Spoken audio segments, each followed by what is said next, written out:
Então, boa noite a todos. Vamos hoje dar continuidade ao capítulo 43, né, do nosso livro Os Mensageiros. E a nossa irmã Constância vai fazer a nossa página do livro Vinha de Luz, capítulo 37.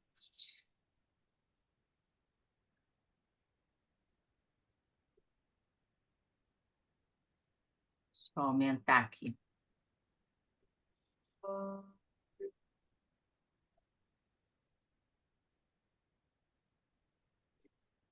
Pronto, Constância. Tá. Eu vou falar devagarinho. Capítulo 37. Orientação. E procureis viver quietos, e tratar dos vossos próprios negócios, e trabalhar com vossas próprias mãos, como já vô-lo temos mandado. A cada passo encontramos irmãos ansiosos por orientação nova nos círculos de aprendizado evangélico. Valiosos serviços, programas excelentes de espiritualidade superior experimentam grave dilação, esperando terminem as súplicas inoportunas e reiteradas daqueles que se descuidam dos compromissos assumidos. Assim, nos pronunciamos diante de quantos se propõem servir a Jesus sinceramente. Porque, indiscutivelmente, as diretrizes cristãs permanecem traçadas, de há muito, esperando mãos operosas que as concretizem com firmeza. Procure cada discípulo manter o quinhão de paz relativa que o Mestre lhe conferiu. Cuide cada qual dos negócios que lhe dizem respeito e trabalhe com as mãos com que nasceu. Na conquista de expressões superiores da vida e construirá elevada residência espiritual para si mesmo. Aquele que conserva a harmonia ao preço do bem infatigável atende aos desígnios do Senhor no círculo dos compromissos individuais e da família humana. O que cuida dos próprios negócios desincumbe-se retamente das obrigações sociais, sem ser pesado aos interesses alheios. E o que trabalha com as próprias mãos encontra o luminoso caminho da eternidade gloriosa. Antes de buscares, pois, qualquer orientação junto de amigos encarnados ou desencarnados, não te esqueças de verificar se já atendestes a isto. Então, pelo que a compreensão que eu entendi, é um chamado trabalho, né? É um chamado para a gente cumprir as tarefas daqui de casa, né? E aqui da terra, né? As tarefas do trabalho, da parte social. E também a gente tem que ter a certeza do que a gente vai procurar. Se o que eu quero é aquilo de fato, é realmente isso que eu quero? Porque o trabalho é um convite que a gente recebe para trabalhar. Mas aí a gente fala, poxa, é muito trabalho. Então, se a gente puder fazer que seja menor, já é alguma coisa, já é um trabalho. E para a gente sempre ficar em dúvida se a gente está fazendo o nosso melhor, eu poderia melhorar? Esse é tudo que eu posso fazer? E, tipo assim, o que eu entendi é que a gente pode tomar iniciativa também, né? Eu não estou fazendo nada, eu posso ter uma iniciativa de trabalhar, de começar a fazer algo, e de repente, se eu tiver essa iniciativa, o meu próximo pode se incentivar também. É como se fosse um dominó, um vai ajudando o outro, entendeu? Então, todos juntos, a gente faz aquele conjunto, conjunto do bem. E cada um faz a sua parte, né? E que o trabalho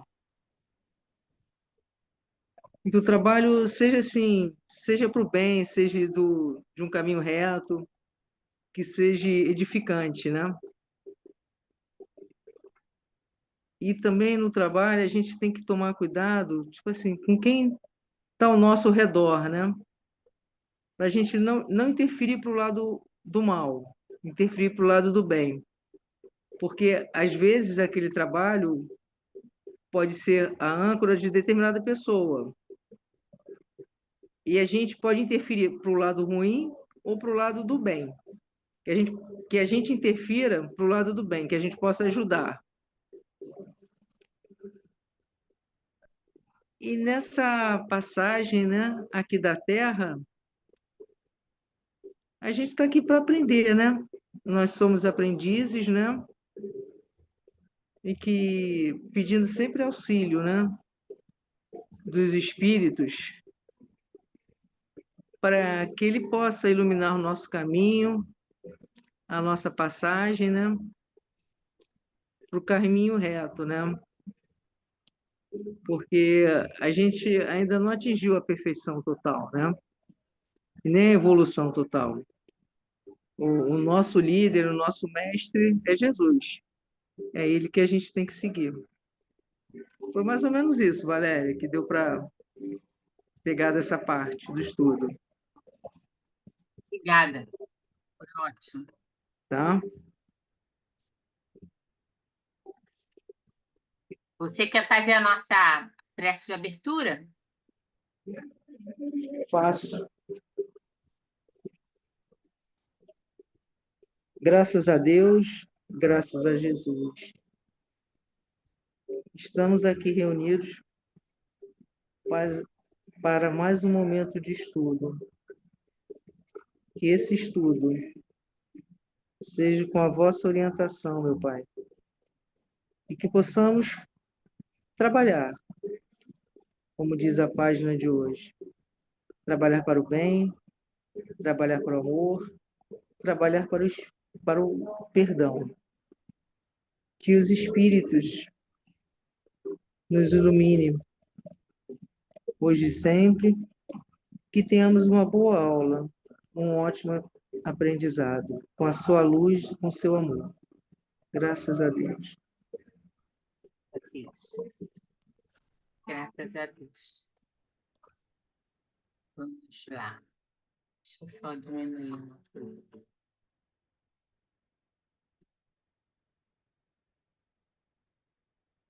Então, vamos dar continuidade ao nosso estudo da semana passada.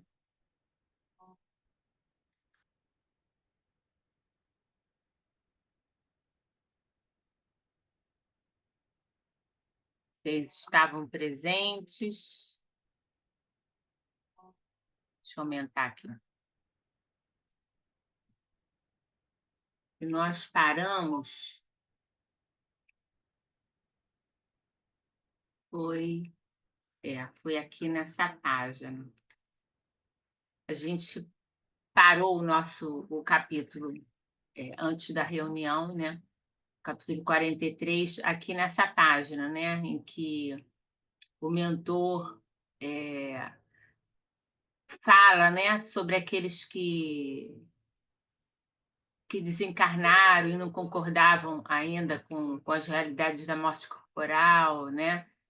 Então, ele fala, e toda a gente, de modo geral, está prisioneira da ideia da enfermidade. Existem pessoas, e vocês, como médicos, as terão conhecido largamente, que cultivam as moléstias com verdadeira volúpia, né? Ficam aprisionados, né, pela enfermidade que têm. Apaixonam-se pelos diagnósticos exatos, acompanham no corpo com indefinível ardor a manifestação dos indícios mórbidos, estudam a teoria da doença, de que são portadoras, como jamais analisam um dever justo no quadro das obrigações diárias. E quando não dispõem das informações nos livros, estimam a longa atenção dos médicos, os minuciosos cuidados da enfermagem e as compridas dissertações sobre a enfermidade de que se constituem voluntárias prisioneiras. Sobrevindo à desencarnação, é muito difícil o acordo entre elas e a verdade, porquanto prosseguem mantendo a ideia dominante. Às vezes, no fundo, são boas almas, dedicadas aos parentes de sangue e aproveitáveis na esfera restrita de entendimento a que se recolhem, mas, no entanto, carregadas de viciação mental por muitos séculos consecutivos. Foi aí que a gente parou, né? A gente falou sobre isso. E vocês podem ir perguntando, tá? Para ficar mais interessante, né? Então, de acordo com isso, a gente vai fazer uns comentários, né? Que ele cita, Aniceto cita a resistência daqueles, né, à realidade da morte. Então, muitos ainda vivem como se a identidade delas fosse a enfermidade no mundo espiritual, né? Recusando aceitar a verdade espiritual da desencarnação. Elas ainda se acham doentes, enfermas, né? Com as mesmas dores, as mesmas dificuldades, a preocupação, né? Tudo aquilo que sofre uma pessoa com uma enfermidade grave, né? Às vezes nem é tão grave, mas a pessoa é muito impressionável, né? E ela não aceita a ideia de que nós somos imortais, que nós um dia vamos deixar o nosso corpo físico, né, para voltar para a verdadeira vida, e que tudo isso faz parte do nosso aprimoramento, né? As existências que nós temos, as oportunidades de retornar ao plano físico para evoluir, para progredir. E aqui também a gente vai enfatizar a enfermidade como hábito de vida. Há pessoas que cultivam um estado mórbido, orientando-se pelos diagnósticos, pelos sintomas e pelas teorias terapêuticas, em detrimento de deveres espirituais e da construção ética diária. Então, elas ficam mais aprisionadas, né? Mais preocupadas com a doença, a enfermidade, com seus sintomas, com os detalhes, com as minúcias daquela enfermidade, do que verdadeiramente com o seu próprio aprimoramento, com os deveres que ela tem como espírito, né? Porque passam, às vezes, até a tratar as pessoas mal, né? Sem entender, né, que a doença ela faz parte do nosso aprimoramento. O corpo ele é um mata-borrão, ele absorve todas as impurezas que nós trazemos devido ao nosso passado, né? Os nossos equívocos. Então, a enfermidade é a oportunidade de nós nos limparmos, de nós esvaziarmos, né? De nós, espiritualmente falando, todo aquele desequilíbrio que nós tivemos no passado. E esse passado pode não ter sido o passado da vida da existência passada, mas sim de outras mais lá atrás, mas que só hoje nós estamos tendo a oportunidade de nos renovar através dessa limpeza, né? Vamos dizer assim, né? Do nosso perispírito. Então, muitas pessoas, ao invés de aceitarem a doença, tratarem, buscarem a solução para a doença, elas ficam só preocupadas com isso, que elas estão assim e que, enfim, não existe mais nada, né? E deixam de ver a si próprios como espíritos, né? Que irão continuar a sua viagem e que devem se engrandecer no sentido de entender aquele processo, não falar só disso, cultivar bons pensamentos, afetos, boas amizades, bons relacionamentos, boa conversa, procurar se distrair, se divertir, fazer até algum trabalho que a pessoa possa fazer, né? Até algum trabalho que eu digo, se ela não pode fazer um trabalho físico, ela pode fazer um trabalho espiritual, né? Orando pelas pessoas, enfim, são várias maneiras, dependendo de cada caso, é claro, que cada um de nós pode fazer para poder sair dessa situação de ter a enfermidade como um hábito, é alguma coisa que a gente pega para si, para que possa se manter vivo, entendeu? Em vez de procurar uma coisa boa, positiva, que melhora a nossa vida, a gente se apega àquilo que piora a nossa vida, né? O descompasso, ele fala também do descompasso entre o plano físico e o espiritual, né? Que, ao deixar o corpo, a visão clínica excessivamente analítica atrapalha a compreensão da verdade superior sobre a vida, sobre a morte e o mundo espiritual. Então, quando a pessoa ela deixa o corpo, ela desencarna, né? Numa situação dessa, de enfermidade, mas não é só de enfermidade, não é enfermidade, é você pensar na enfermidade com morbidez. Aí você não consegue se desvencilhar disso, né? Porque você fica preso a essa questão de que você está limitada, que você não pode fazer as coisas que você queria, que você gostava de fazer, que você está uma pessoa pensa que está uma pessoa inútil. Ninguém é inútil, né? Nós estamos no nosso pensamento, os nossos sentimentos, podemos doar aos outros, mesmo que a gente não possa fazer aquilo que a gente fazia, mas a gente pode passar muitas lições àqueles quantos enfermos, né? Pessoas enfermas que a gente vai visitar e que vai visitar, às vezes, pensando que vai levar um conforto e sai de lá reconfortado pela pessoa que está enferma, não é? Porque são pessoas que compreendem, é um processo, é um momento, é um período, ou é o fim, né? Mas entende e tem alguma coisa a dizer, porque a experiência nossa na carne, ela é rica. Ela é rica de muitas experiências que nos beneficiam, que nos elevam, né? Que nos fortalecem, que nos ligam mais a Deus. Então, é isso que a gente tem que pensar. Ele fala também sobre o valor moral por trás da doença, né?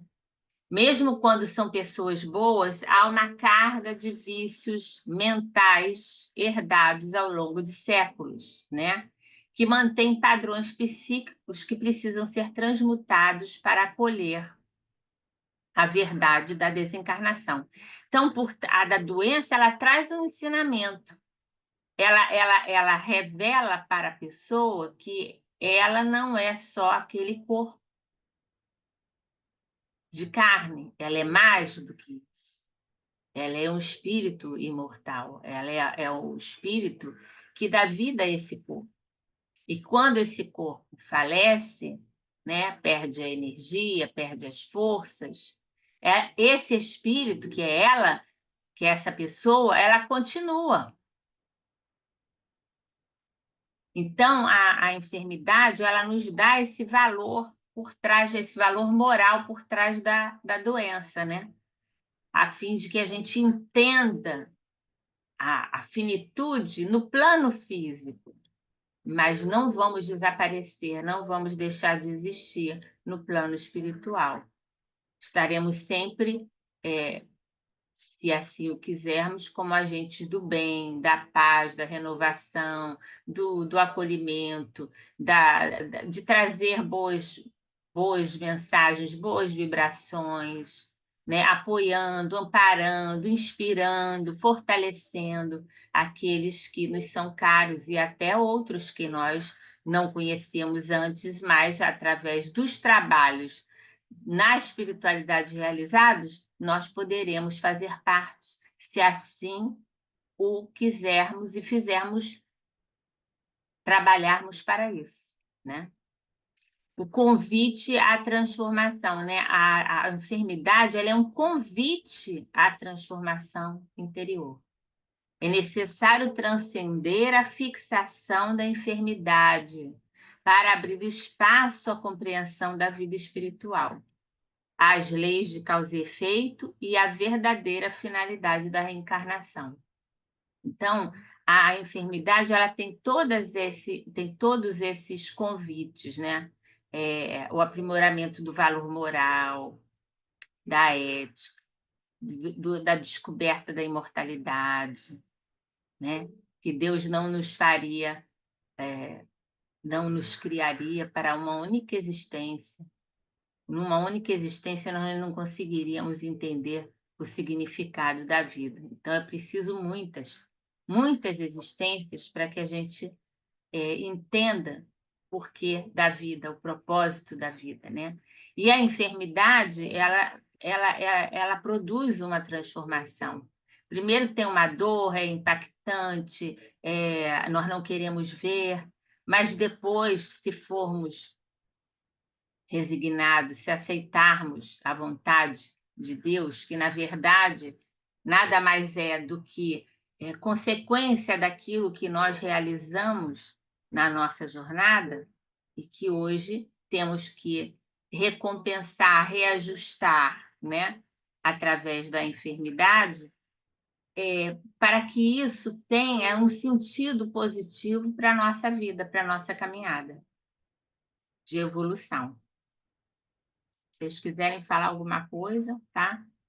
E aí continua aqui e acaba aqui o nosso capítulo. E num gesto diferente, nosso instrutor considerou: demoramo-nos todos a escapar da velha concha do individualismo.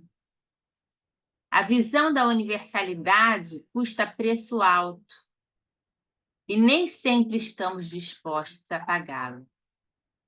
Não queremos renunciar ao gosto antigo. Fugimos aos sacrifícios louváveis. Nessas circunstâncias, o mundo que prevalece para a alma desencarnada, por longo tempo, é o reino pessoal de nossas criações inferiores.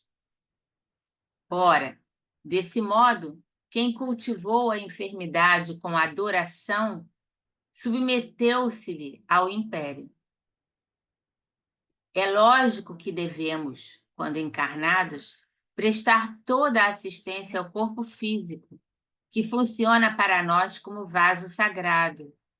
Mas remediar a saúde e viciar a mente são duas atitudes essencialmente antagônicas entre si.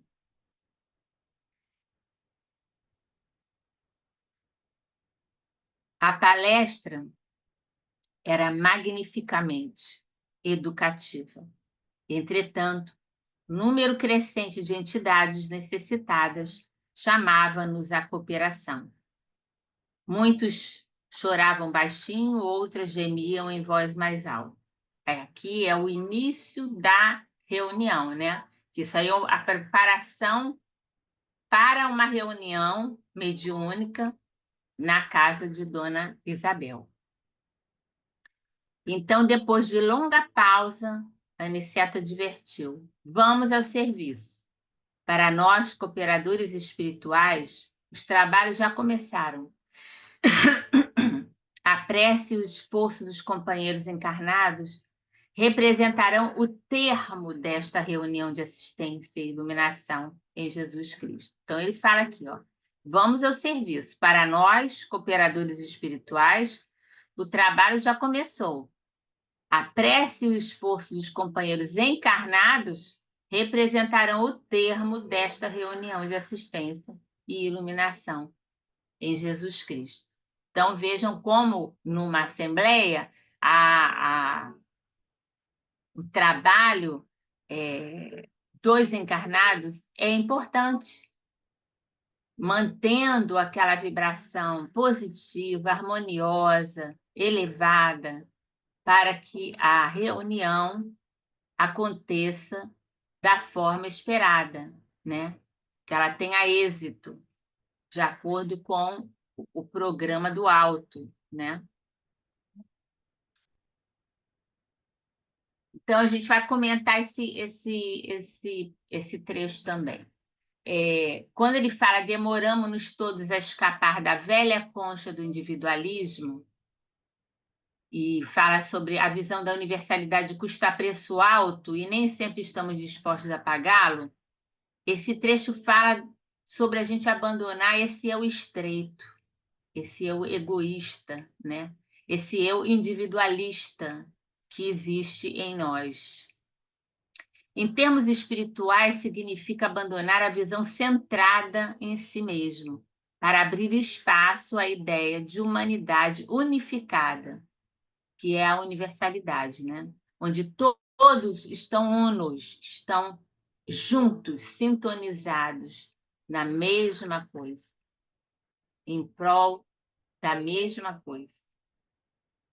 Se alguém quiser perguntar, hein? Fiquem à vontade. A visão da universalidade tem custo alto porque exige renunciar gostos, hábitos e privilégios que alimentam o ego, né? Ninguém quer deixar de ser o que é, ninguém quer deixar de ter o que tem, né? O que pensa que tem, né? Então, nem todos topam pagar esse preço. Eu posso estar aqui trabalhando, mas eu não quero deixar de ser como sou. Quando eu quero falar alguma coisa que eu não gosto, eu não meço palavras, doa quem doer. Isso é um jeito de ser, né? Mas será que atende à necessidade? Será que atende essa visão de universalidade?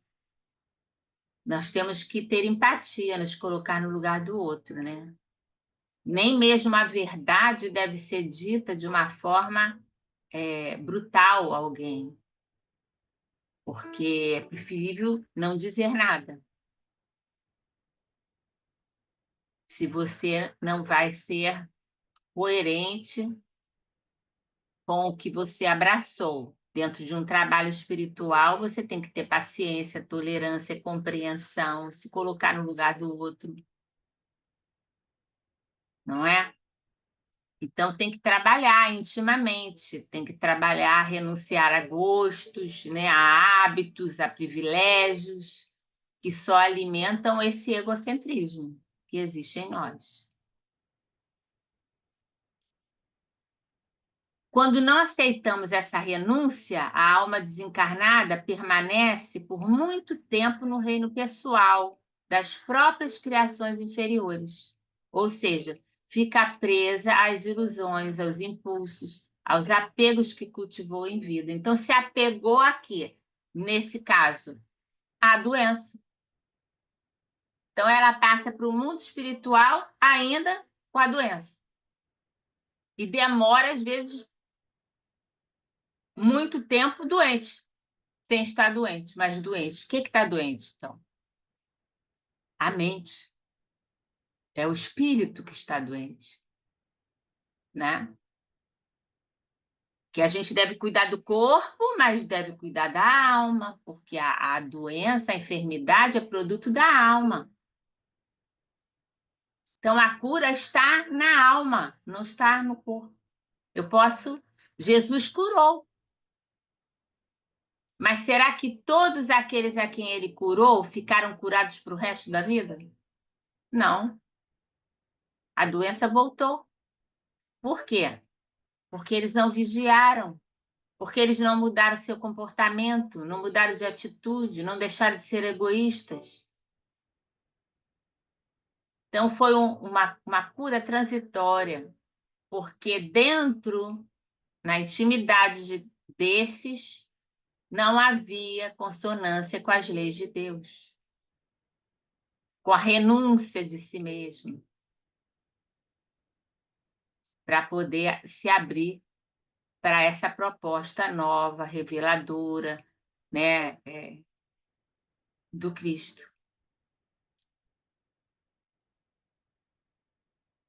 Então, quando não aceitamos essa renúncia, a alma desencarnada permanece por muito tempo no reino pessoal das suas próprias criações inferiores, ou seja, fica presa às ilusões, aos impulsos e aos apegos que cultivou em vida. Quem cultivou a enfermidade com adoração, ou seja, quem alimentou vícios, hábitos prejudiciais ou enfermidades por orgulho ou hábito, acaba sob o domínio dessas enfermidades. Isso aqui, gente, não é coisa de uma existência só, não, é coisa de várias existências, tá? Não é coisa de uma existência, não, é coisa de várias existências. Então, cria um padrão mental, um vício. Então, toda vez que você está cara a cara com a enfermidade, aqui no caso, você cria essa dependência, essa adoração, essa necessidade de ter uma muleta. A enfermidade vira como uma muleta para você, entendeu? E ela é um convite à transformação. É isso que a gente não pode esquecer. A enfermidade é um convite à transformação. O corpo fala daquilo que a alma necessita. Curar em si, transformar em si, renovar em si mesmo. Entre encarnados, diz o trecho, é lógico prestar assistência ao corpo físico, porque ele é o vaso sagrado da nossa experiência, mas, no entanto, apenas remediar a saúde com tratamentos que são superficiais, né, por mais profundos e nefastos eles sejam, eles serão sempre superficiais, porque eles não atacam a origem da enfermidade. Porque a origem da enfermidade está na alma. No entanto, apenas remediar a saúde sem transformar a mente e os hábitos é contraditório. Saúde verdadeira envolve mudanças profundas na mente e no espírito, não apenas remédio para o corpo. Então, é isso que nós temos que entender. Às vezes a gente vai ao médico e não consegue, né? O médico é bom, dá os remédios e tal, não consegue, porque a gente está deixando de fazer alguma coisa nós não estamos fazendo. Não é só a gente observar a questão material da coisa, da alimentação, da medicação, dos exercícios, disso, daquilo, de todas as orientações corretas que recebemos do médico, mas também as recomendações de Jesus para higienizarmos a nossa alma, a nossa mente, mudarmos os nossos pensamentos nocivos, criarmos oportunidades de realizar boas coisas, mesmo que a gente não possa sair de casa, a gente tem oportunidade de ouvir, de ver, de pensar sobre aquilo, de orar pedindo ajuda, auxílio, de orar para outras pessoas que estão em situações difíceis. Isso é um exercício, isso é um trabalho de renovação para a alma. Cada vez que a gente ora, cada vez que a gente estende a mão, atende alguém, conversa com alguém, dá uma palavra para alguém que a beneficie, que a estimule a melhorar, que, mesmo vendo que a pessoa está de má vontade, você finge não ver, tentando passar o melhor para ela, sem insistências, mas vibratoriamente, mentalizando, enviando aquelas vibrações positivas, tudo isso é um trabalho de renovação da alma. Então, isso ajuda a transformar aquilo que é necessário para que eu me liberte da doença, mesmo estando doente. É complicado, mas dá para entender. Eu posso ser saudável mesmo estando doente. Vai depender, ó, do meu espírito, daquilo que eu penso, daquilo que eu sinto, daquilo que eu realizo, como eu reajo às coisas, do meu entendimento, da minha aceitação. Aceitação do momento transitório, porque vai passar. Então, tudo isso é informação para a gente poder se aprofundar nisso e deixar o orgulho de lado, o egoísmo, e pensar que a gente não é só essa pessoa que está hoje, nesse momento encarnado. A gente é consequência de inúmeras existências passadas e outras tantas que virão. Então, vou trabalhar para me aprimorar, para ser melhor hoje e, quando sair dessa existência, sair melhor do que eu cheguei, para ter a oportunidade de estar melhor em outra existência, com mais entendimento, com mais lucidez, com mais força, ânimo, coragem, ferramentas, habilidades que eu vou conquistando através da minha determinação, da minha vontade, dos pensamentos dirigidos ao bem, da nossa afetividade, do nosso perdão.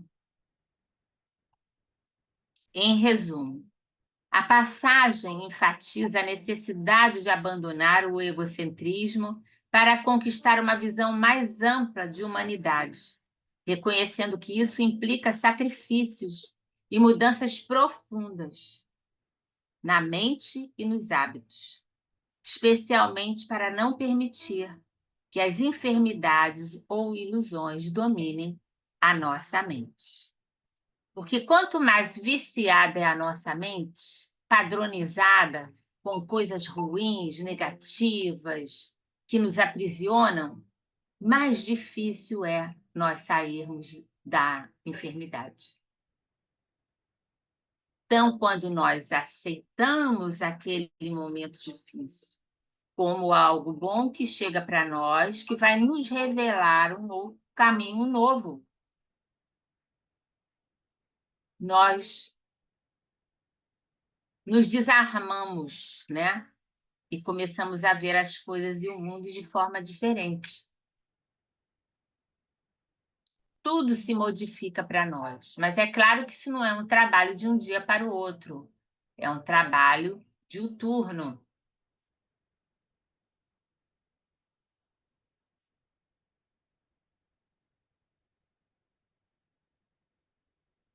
Valéria, Sim, pode falar, Rosa. assim, a gente vê isso que você está falando aí, quando a gente trabalha com a desobsessão, né? Como Também, que como que as pessoas, os espíritos, né? Eles ficam aprisionados naqueles tempos lá atrás, muito, décadas, milênios. Tem os que falam sobre as roupas, as roupas são diferentes, e eles não têm noção, né? Isso é não, interessante. Isso é interessante. Como é que o sentimento ele tem esse poder, né, de nos aprisionar? sim. São os padrões mentais, né? São os padrões mentais que nós herdamos de nós mesmos, né? Porque somos Daí, nós que criamos, né? Nós que nós, criamos isso, né? sim, e que nos aprisionam, né? Então, às vezes, hoje você está numa situação e tem um medo incontrolável, enfim, sente isso, sente aquilo, Tudo isso Claustrofobia. exato, tudo isso é, são situações vivenciadas no passado, em várias vezes no passado, e que ficam gravadas, são padrões, entendeu? Então, Entendi. aquilo é uma coisa horrível, porque a pessoa não consegue se desvencilhar daquilo, né? Então, é esse trabalho interno, esse trabalho de conhecimento de si mesmo, de mudança, de transformação, que vai nos afastando, que vai dissolvendo essas amarras que nós mesmos criamos para nós. Então, a gente acontece alguma coisa, a gente acha que se eu fizer isso, vai acontecer aquilo, e vai assim, e vai tal, porque são padrões. Não quer dizer que vai acontecer, né? Aquilo que a gente está Uhum. pensando. É por isso que eu digo, os pensamentos, eles refletem quem somos, né? Mas esses É isso mesmo. pensamentos, esses padrões, nós temos o dever de dissolver, para que possamos ser mais felizes, deixando essa prisão de lado, porque eles nos aprisionam, né? Em medos, enfim, uma série de questões.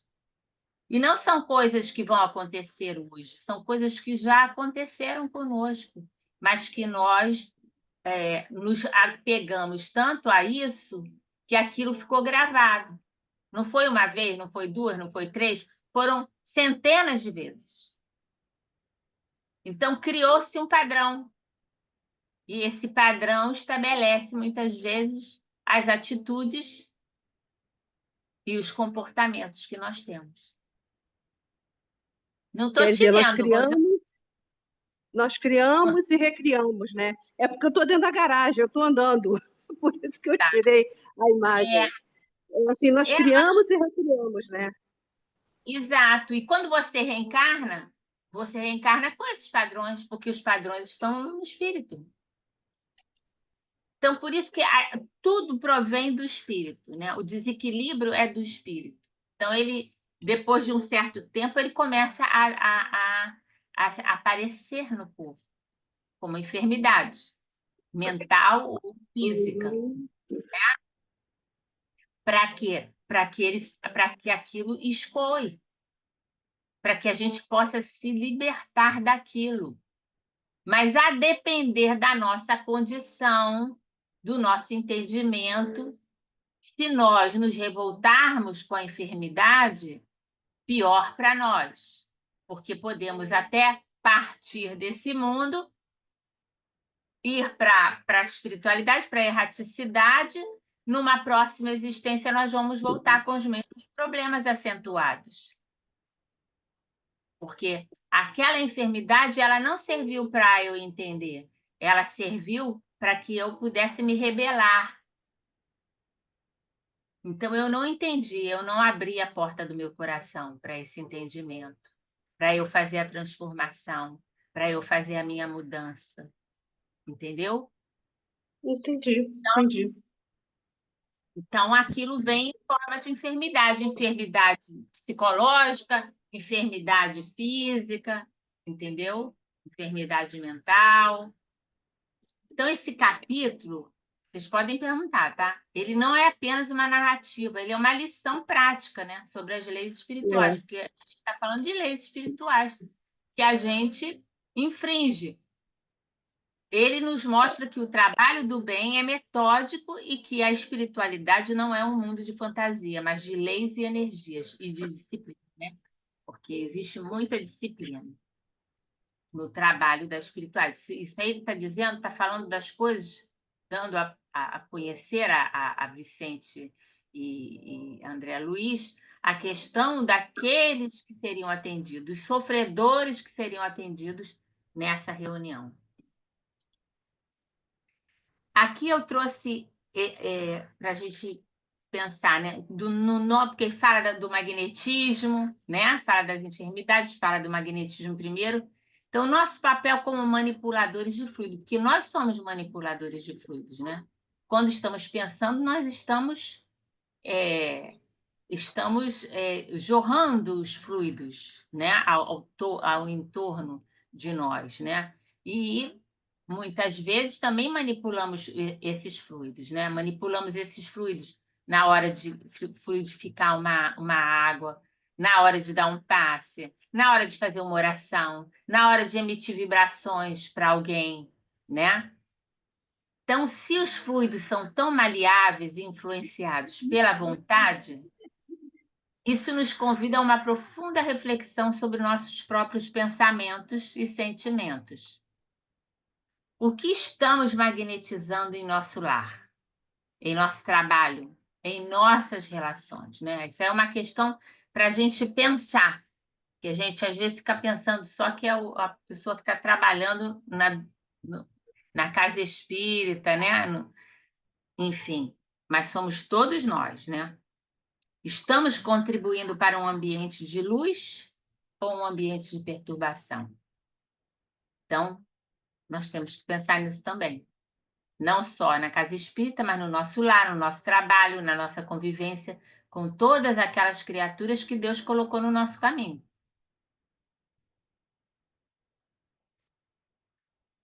O capítulo também ele nos pede um convite à vigilância, né? A vigilância não é apenas sobre o ambiente externo, mas sobre a nossa paisagem interior. A qualidade dos nossos pensamentos e sentimentos é o nosso maior campo magnético. Então, é disso que nós temos que estar, é nisso que temos que estar atentos. E aqui eu trouxe para a gente fazer um breve estudozinho do pensamento,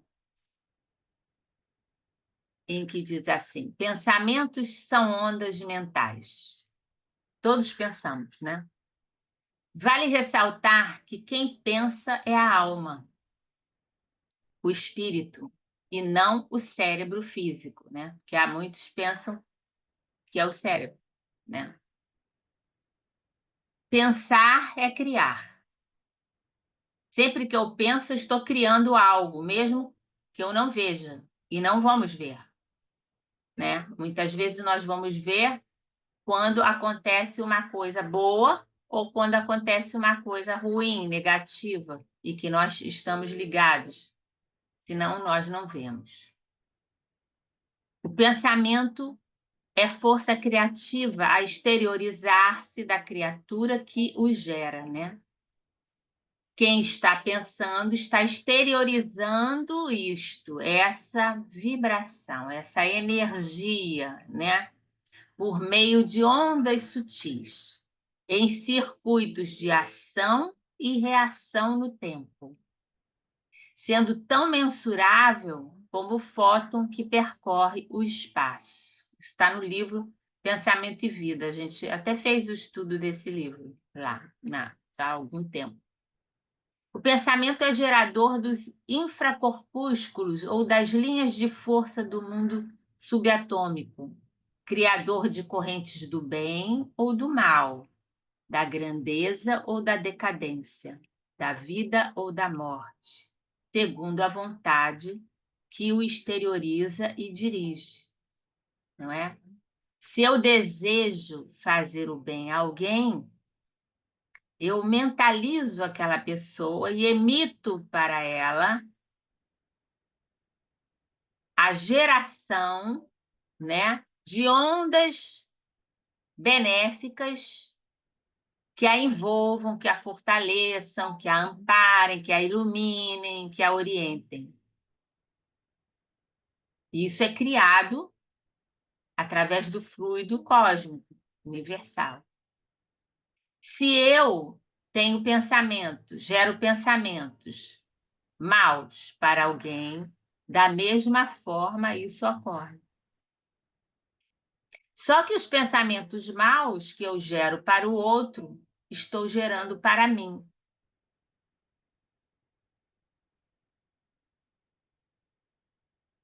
Então, aquela forma, aquela energia, né, do pensamento mal, deletério, né, mórbido, vai fazer com que eu estabeleça em mim um desequilíbrio, uma desarmonia, que vai provocando com o tempo, se isso é sempre feito,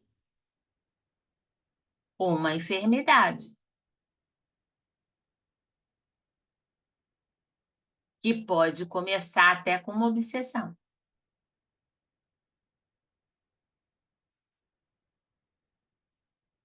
Então, é muito importante, né? Isso está no livro Roteiro, tá? É muito importante essa questão do pensamento, né? O pensamento é, sem dúvida, a força criadora de nossa própria alma, e por isso mesmo, e a continuação de nós mesmos. E por isto mesmo, é a continuação de nós mesmos. Através dele atuamos no meio em que vivemos e agimos, estabelecendo o padrão de nossa influência, no bem ou no mal. Está no livro Libertação, do Chico, de André Luiz. Se vocês quiserem perguntar, aqui eu trouxe a questão da sintonia, né? Então, o rádio, né, para ficar bem objetivo para a gente, né? Tudo no universo obedece à lei irrevogável da sintonia vibratória. Sintonizar é estar em contato com onda de mesma frequência. Por exemplo, eu estou aqui falando, nós estamos aqui estudando, né? Então, se vocês estiverem prestando atenção, vocês estão sintonizando comigo. E nós estamos na mesma frequência. As ondas vibram em consonância, emitindo e recebendo mesma frequência de vibração. A vibração dos nossos pensamentos e sentimentos funcionam como uma estação de rádio, sintonizando diferentes frequências. Assim, a sintonia é um fenômeno de harmonia psíquica e de sentimentos, funcionando naturalmente à base de vibrações equivalentes. Nossa frequência gera um padrão vibratório com características específicas.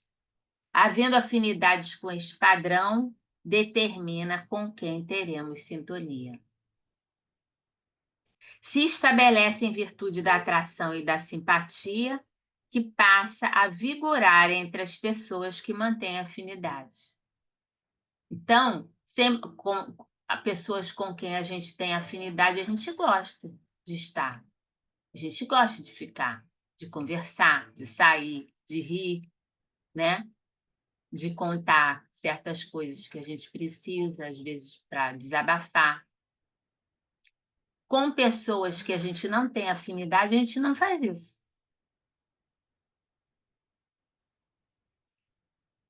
Se estabelece em virtude da atração e da... Isso eu já falei, né? Duas pessoas sintonizadas estarão, evidentemente, com as mentes perfeitamente entrosadas, havendo entre elas uma ponte magnética a vinculá-las e mantendo-as profundamente. Estarão respirando na mesma faixa, intimamente associadas. Vocês entenderam?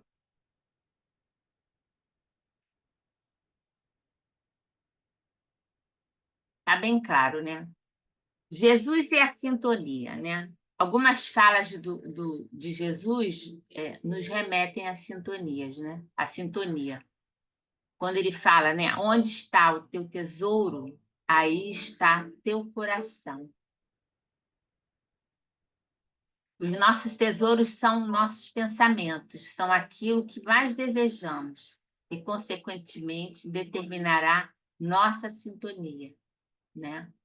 A gente não sabe bem, né? Há alguns estudiosos e médicos, até neurologistas, que falam, né? Aquele Dr. Sérgio Felipe, ele diz que a gente pensa com o coração, porque o coração é a primeira coisa a ser formada. quando nós somos gerados, o coração é a primeira coisa a ser formada, me parece que com 21 dias. E depois, aos poucos, que ele desce, ele fica aqui em cima, no feto. Depois ele desce. Então, essa ligação com a alma é muito grande, né? Com a consciência, né? Há muitas moradas na casa de meu pai, disse Jesus, né? E aqui a gente pode colocar que cada um mora num padrão vibratório e estado evolutivo que escolhe, né? Escolhe por mérito, né? Porque conquistou, né? Cada qual com seu campo mental sintoniza com o que tem dentro de si. Então, cada um de nós está namorada que pode estar, que escolheu por suas atitudes, pensamentos, sentimentos estar. Estamos sintonizados com esse órgão, né? Estamos hoje nesse planeta, um planeta de provas e expiações, numa época de transição planetária, aonde estamos vendo de tudo, né? De toda espécie e sorte de maldades, e estamos sofrendo com isso, né? E podemos dizer que, graças a Deus, estamos sofrendo, porque se estamos sofrendo, é porque estamos observando que uma parte das criaturas que aqui habitam conosco estão em desacordo com as leis de Deus. Então, é sinal de que nós já estamos nos afinizando com as leis de Deus, já estamos procurando realizar a nossa vida, a nossa jornada, de acordo com essas leis, que nos guiam e nos orientam para o bem, para o nosso progresso, para a nossa elevação.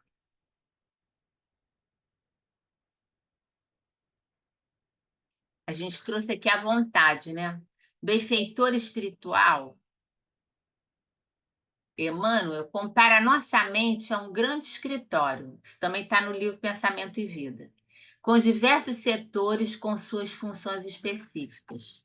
Tem o departamento do desejo, da inteligência, da imaginação, e quem gerencia todos esses setores da mente é a vontade.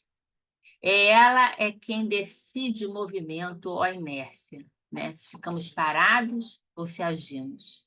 É quem decide o rumo, é quem dá a direção, o sentido e intensidade para todos os departamentos da mente. Sem ela, o desejo pode comprar, por engano, aflitivos séculos de reparação e sofrimento. A inteligência pode aprisionar-se na criminalidade. A imaginação pode gerar perigosos monstros na sombra. E a memória pode cair em deplorável relaxamento com sua função de registradora, né? Então, nós temos que ter vontade firme para vencer esses obstáculos, para vencer esses padrões mentais que nos aprisionam. Somente a vontade é suficientemente forte para sustentar a harmonia do espírito. Então, a vontade é realmente algo com o qual não existimos. Temos que ter Valéria, vontade. posso fazer uma pergunta? Pode? Deixa eu te fazer uma pergunta. Isso tudo que você está falando aí, está tudo ok. Agora, eu estava pensando aqui, esses pacientes que são neuropatas, né? O que são neuropatas? São pessoas que vêm com deficiência mental, né? Quer dizer, eles não têm consciência, né? Você vê pessoas com 30, 40 anos com uma mentalidade de 2, 3 anos. Como que isso funciona, espiritualmente falando? Porque o físico dele, ele não raciocina. Então, ele não está aprendendo ali nada. Como é que isso funciona? Como seria esse aprendizado dele? Ou, no caso, ele vem assim por causa dos pais? Que talvez os pais é que precisem passar por aquele momento. Como é que isso funciona? Ele está aprendendo, sim. Por mais que a gente ache que não, ele está aprendendo. Quando a Mas pessoa... mesmo assim, Sim, porque ele, até em momentos em que ele se encontra adormecido, no sono, ele, hum, o dele está presente, não é? Então, ele tem esse momento de liberdade. Ele intimamente, inconscientemente, ele sabe por que está naquela situação. Porque Deus não faz nada que não tenha propósito, não é? Então, é uma pessoa é. que, normalmente, ela desafiou as leis de Deus, né? Ela trabalhou contra tudo aquilo que leva a Deus, né? É, desvalorizou o raciocínio, a inteligência, se comprometeu com atitudes muito graves, né? Muitas vezes não é só em uma existência, mas em algumas existências. Então, Uhum. suicidou-se, não conseguiu chegar a contento à vida, permanecendo no plano físico o tempo que determinado por Deus, né? Porque não aceitou o sofrimento, não aceitou a adversidade, não aceitou os desafios, não soube compreendê-los, e sim apenas desafiou, fugindo daquilo que era a responsabilidade dele. Aí estou falando de modo geral, né? Uhum. Então, não estou entendendo. Que ele possa progredir, é necessário que ele venha com o comprometimento que ele próprio criou, entende? Para que ele aprenda a resignação, aprenda a confiar, aprenda a se submeter ao carinho do outro, ao trabalho que o outro faz em relação a ele, buscando renovar a sua vida, ajudá-lo nas limitações que ele tem. Então, é uma série de coisas que você vai aprender. Embora a pessoa, o espírito encarnado, aparente estar naquela situação embotada, né, sem Uhum. É. entender, aparentemente ele entende. Aparentemente, para nós, ele não entende nada, mas dentro dele, ele entende. Só que ele não pode falar, ele não tem condições de falar muitas vezes, ele não tem condição de colocar, entendeu? Ele pode até alguns colocarem, falarem que não entendem e tal, mas ele está em processo de melhoria. Só que ele não escolheu aquilo. Ele escolheu pelas atitudes e pela falta de atitudes que ele teve em relação à vida. Então, quando você foge da vida, a vida arruma um jeito de você não fugir dela, que são aquelas reencarnações, né, expiatórias, aonde você vem com uma determinação para que você possa aprender o valor da vida. Então, para nós, para quem não conhece, para quem não sabe que a vida não acaba no momento em que você deposita seu corpo na terra, abaixo, na terra, ou é cremado, que se despede do corpo físico, é difícil de compreender aquele que acredita só naquilo que ele vê. Mas para aquele que tem o conhecimento espiritual, ele sabe que aquilo que aquela pessoa está passando ou passou é a misericórdia de Deus para com ele, para que ele possa se recuperar de um passado difícil, tenebroso, desequilibrado, entendeu? Que ele teve. Não é de uma existência só, gente. São várias e várias existências, você é, perpetrando os mesmos erros. erros criminosos, muitas vezes. É. Entendeu? Então, tudo tem uma razão. Tudo tem uma razão, né? Há um caso que Valéria, tem... Oi, pode falar. Pode falar, Constância, né?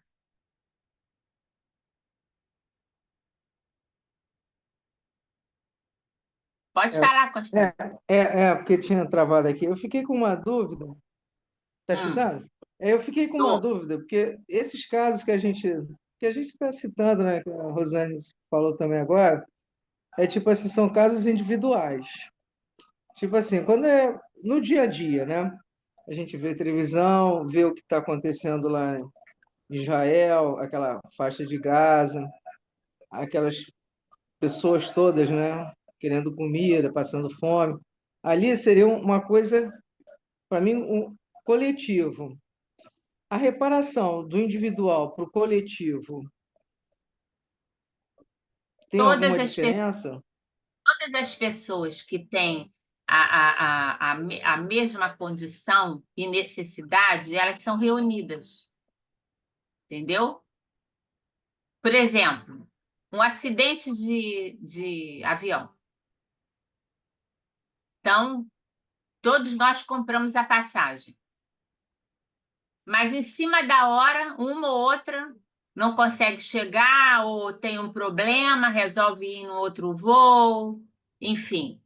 Aquelas pessoas que foram, elas tinham que passar por aquilo, que são todas atraídas para aquela mesma situação, circunstância de que eles necessitam para superar um problema. Agora, Tá. isso respondendo. Agora, quanto à questão que você perguntou, tem o mesmo entendimento. Agora, tem uma coisa: ninguém vem para a vida física para sofrer, para ser escravizado, para sofrer a discriminação, sofrer crimes, sofrer genocídio.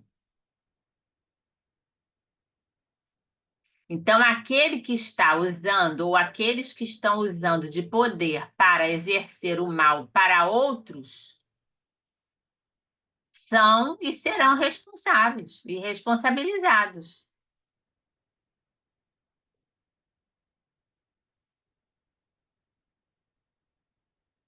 Porque a Entendi. gente precisa passar, às vezes, por situações dolorosas. Mas existem inúmeras formas de nós passarmos por situações dolorosas, que não precisam necessariamente ser provocadas por outros, que querem poder, pela ganância, por uma série de fatores que aqui não vale a pena a gente entrar por esse caminho. Mas, de alguma sorte, esses que lá se encontram e estão sofrendo essa situação, eles têm relação com isso, assim como aqueles que estão se provocando, porque eles serão responsabilizados. Só para dar um exemplo, no passado, você estava judeu. No presente, você vem uma vida como palestino, depois vem como judeu, depois vem como palestino, depois vem como judeu, depois vem como palestino, até você aprender a amar o outro, a respeitar o outro, a ver que ele é um ser humano igual a você. Essa história é longa, né? Veja quando Jesus já disse, naquela época ele já dizia isso que estamos vendo acontecer, essa desgraça toda, vamos dizer assim, né? Essa, a dizimação, né?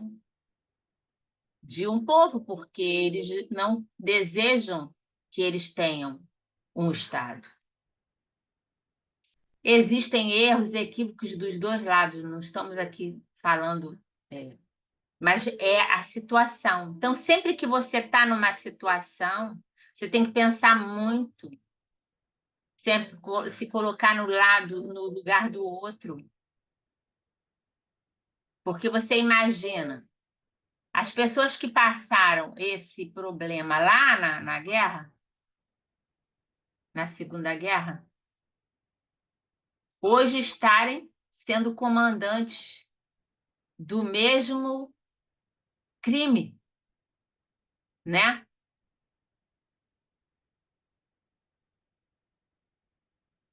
É curioso, né? É curioso, né? E nisso nós não estamos nos referindo ao povo. Nós estamos falando aqui dos governantes que estão com o poder, né? Enfim, isso dá panos para a manga. Mas o que eu quero dizer é que ninguém está fora do lugar que precisa estar. Agora, se nós precisamos passar exatamente por aquilo, só Deus sabe. Muitas vezes nós não precisamos, porque nós vamos passar por sofrimento, vamos passar por uma penúria, vamos ficar sem ter alimentos, né? Mas vamos contar com a boa vontade do voluntariado, daquelas pessoas que oferecem alimento e tudo, para que as pessoas não passem por situação tão degradante como essa. Porque você passa por uma situação, mas Deus compõe para que você possa superar ela através de quem? Através dos homens. Que a vontade de Deus é feita pelos homens, os homens de boa vontade, né? Mas a situação, ela pode ser diferente. Se você tem um problema desse que você citou, não foi você, foi a Rosane que citou, a pessoa pode vir com uma doença, uma enfermidade grave, como tem tantas aí, né? Que a gente vê crianças, inclusive, né? Com enfermidades horríveis, terríveis, dolorosas, né? Aí a gente fica pensando, mas Deus não vê isso? Deus vê. Mas aquele espírito da criança é um espírito que já vivenciou inúmeras encarnações e que, por alguma razão que nós desconhecemos, ele se desequilibrou, ele se afastou das leis de Deus, ele se corrompeu. E então hoje ele vem naquela situação para poder valorizar tudo aquilo que ele não valorizou antes. Mas Deus conta com o quê? Com a bondade dos homens, em minimizar aquela dor, em ajudar aquela criatura, para que ela possa ter ajuda médica, ter ajuda de qualquer forma, de toda a natureza. Mas o que acontece é que os homens são egoístas. É o que a gente está vendo acontecer no mundo. É o egoísmo. É o egocentrismo o tempo todo. É o meu, sou eu, eu. Ninguém se importa. Ah, eu não gostei do que você falou. Joga uma bomba lá. Ah, eu não. E tudo isso é por poder e ganância. A gente não vai entrar nessa questão, né? Porque é uma questão, não é da nossa aula, nesses pontos que a gente está falando, né? Falou dessa guerra e Era, tudo. aham, Mas era só o coletivo mesmo, Valério. Deu para entender. é, Da reparação. Deu para entender, é. sim.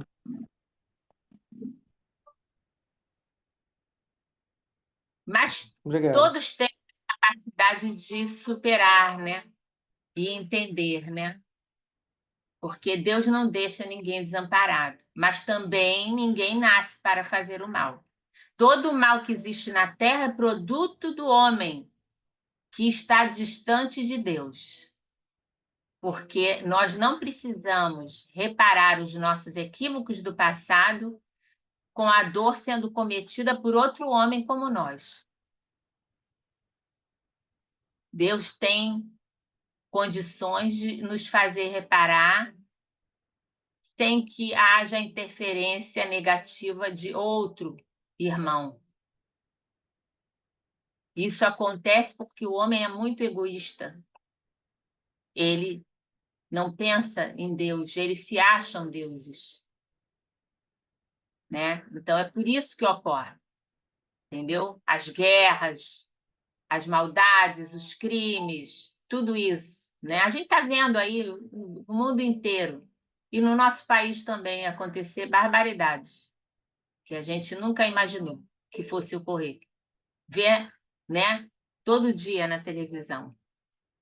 E nós só podemos orar, nos esclarecer para quando nos for pedido uma atitude, que é a atitude que o povo pode ter, saber realizar essa atitude com esclarecimento, com lucidez e pensando em nós e na sociedade.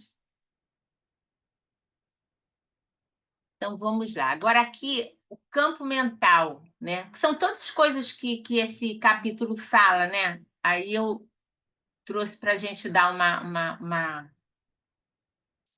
uma lidinha. Caramba, já são 9h17, gente, a hora passa rápido, né?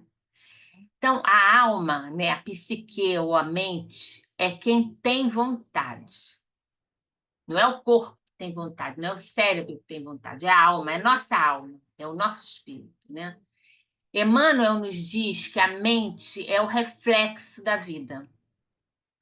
Esse reflexo esboça a emotividade, os sentimentos, as emoções, que geram as ideias, geram os pensamentos a todo momento, né? A todo momento a gente está pensando.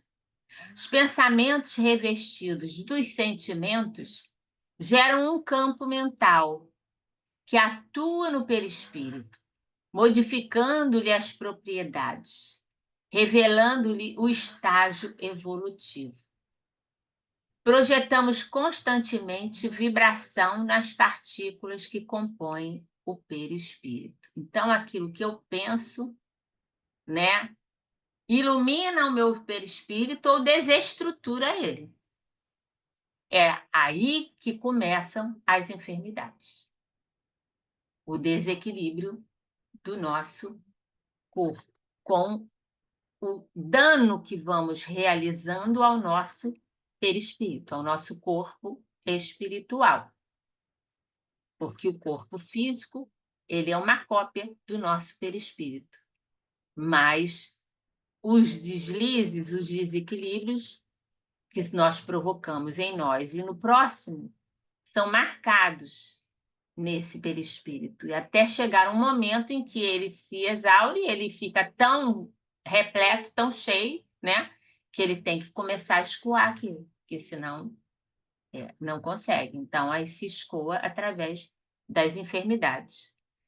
Cada atitude mental imprime no campo mental suas características, da mesma forma que a gradação espiritual é facilmente identificável pela aparência visual do espírito desencarnado.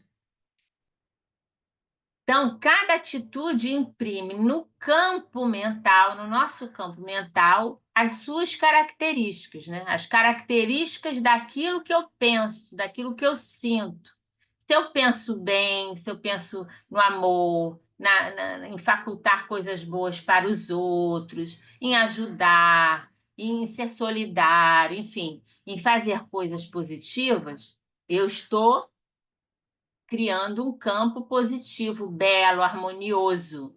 Se não, eu estou criando um campo negativo, desarmonioso, né? E isso é facilmente identificável pela aparência visual do espírito desencarnado.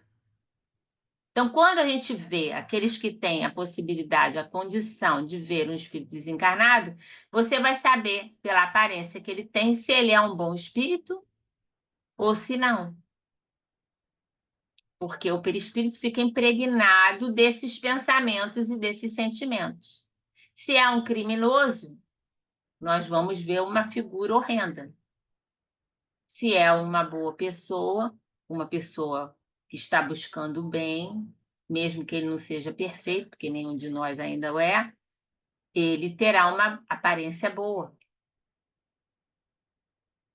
O campo mental característico de cada um influencia e é influenciado por outros. Ele atua e recebe, interagindo assim com ondas de frequência similar. Esse é também conhecido como hálito mental, como nos ensina André Luiz.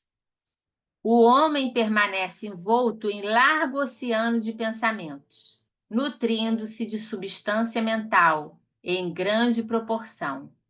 Toda criatura absorve, sem perceber, a influência alheia nos recursos imponderáveis que lhe equilibram a existência, né? Então, todos nós estamos mergulhados nesse fluido cósmico universal e ingerimos, né?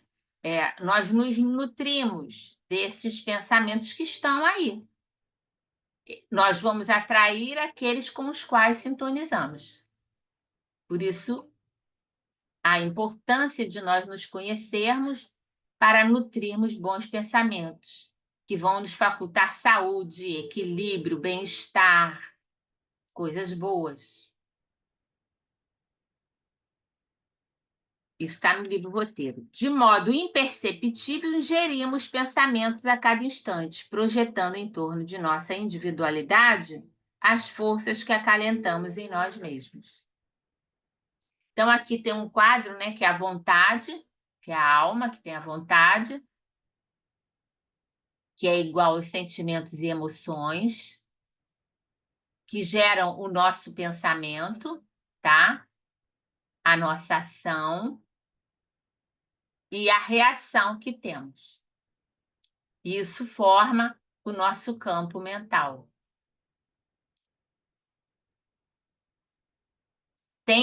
Temos que vigiar e orar também, né? Exemplos de invigilância mental, né? São muitos, né? Mas são pensamentos, envolvimento numa conversa que está falando mal de outra pessoa, um olhar distraído para alguém, né? No caso, coloquei aqui para uma mulher atraente na rua ou para um homem atraente na rua.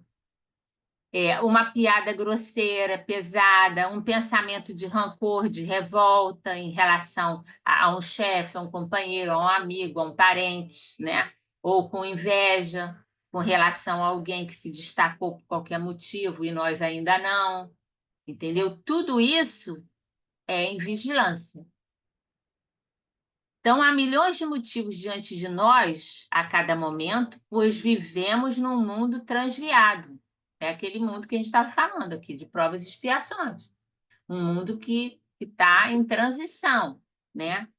Onde nós vemos, sentimos todos os dias esse mundo transviado, distante das leis de Deus, né?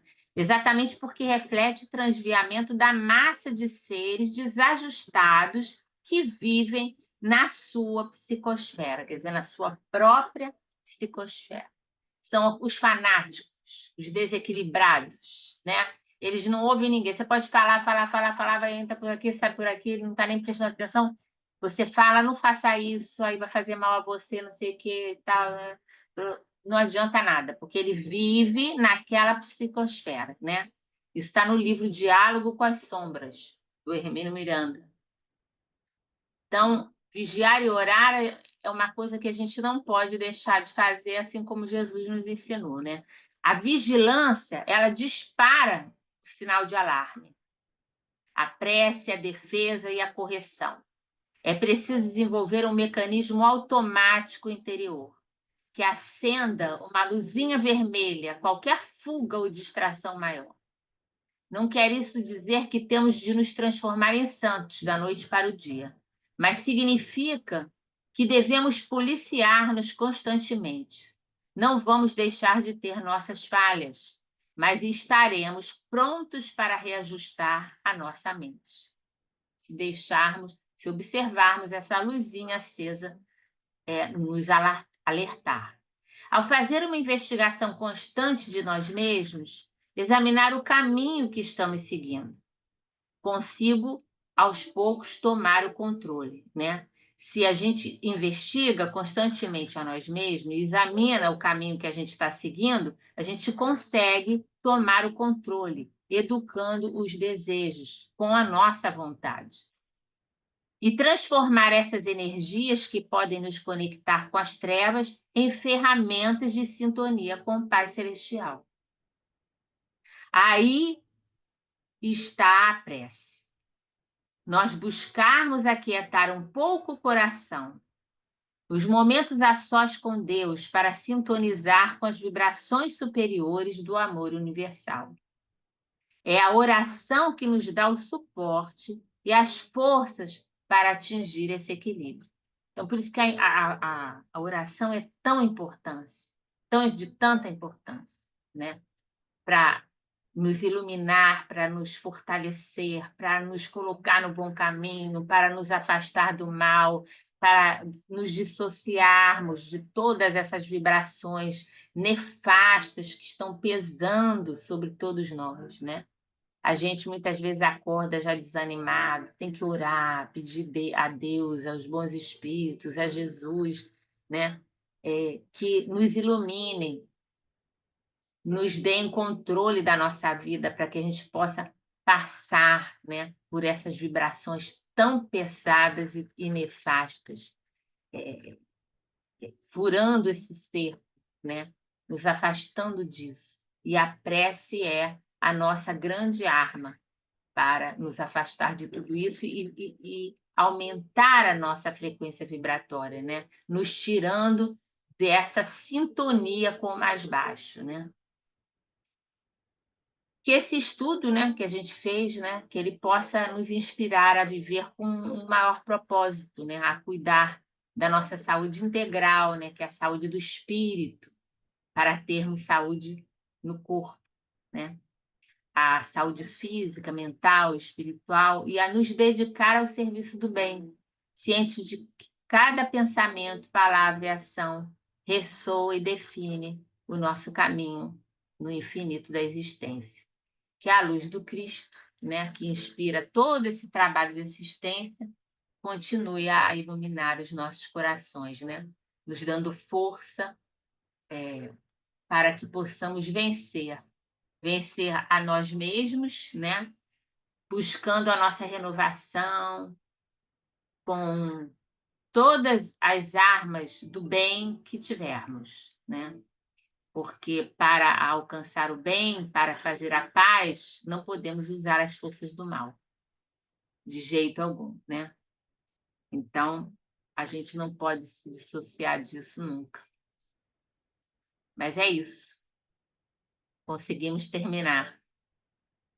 Espero que tenha nos ajudado a vocês de alguma forma. E quando tiver dúvida, alguma coisa, bota lá a questão lá no grupo e a gente tenta responder quando não der para ser aqui nesse nosso momento. Tá certo? Então, eu vou pedir a Meire para fazer a nossa. Alguém quer falar alguma coisa? Não, é um capítulo muito profundo, né? É muita coisa, né? É muito profundo. E é uma preparação para a reunião que vai começar, né? Então, o nosso preparo, né? Nós encarnados, porque assim a gente tem que saber que o trabalho ele é todo orientado, embora exista orientação na parte material, física, né? Pelos os que coordenam o trabalho, mas o trabalho é todo orientado pelo mundo espiritual, né? Então, vamos dizer assim, um trabalho de desobsessão, né? chamado reunião mediúnica, né? Ele é necessário, é importante, mas ele é necessário principalmente para nós encarnados. Porque os desencarnados, se não houvesse o espiritismo, eles continuariam sendo tratados na espiritualidade como sempre foram, né? E continuam a ser mesmo com o espiritismo.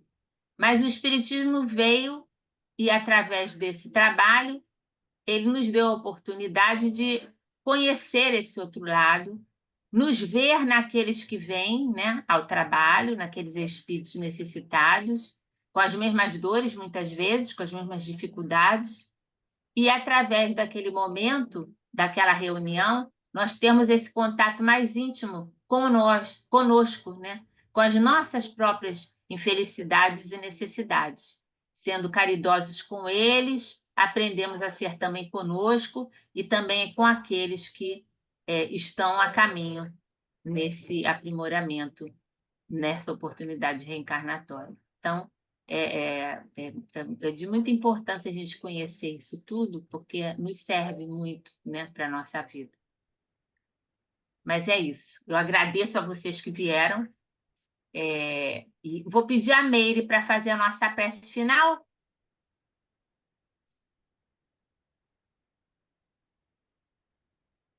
Tá mudo, Meire. Graças a Deus, graças a Jesus, graças a Maria Santíssima com seu manto de luz. Obrigada, Senhor, por essa oportunidade de estarmos aqui aprendendo um pouquinho. Obrigada, Valéria, pela aula. Obrigada a todos presentes e gratidão por essa oportunidade. E que o Senhor possa ajudar todos do nosso grupo de oração, dando força, coragem, para minha filha também, que está no grupo também, que ela tenha muita força, não desista e tenha coragem. Que Deus, com certeza, vai acalmar todos e a ela. Graças a Deus pelo estudo de novo. Obrigada a vocês por terem vindo. E com certeza, todos nós que estamos aqui, mesmo aqueles que não estão, mas estão nos nossos pensamentos, estão recebendo, né? E cada um de nós tem o seu tempo, não é? Tempo de despertar, de ter mais vontade firme. Nós mesmos que estamos nesse estudo, temos as nossas dificuldades ainda, né?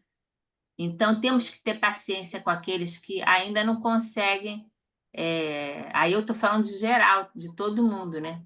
Inclusive de nós, que já temos algum conhecimento, e mesmo assim, às vezes, ficamos meio travados diante de certas situações, de certos momentos mais difíceis.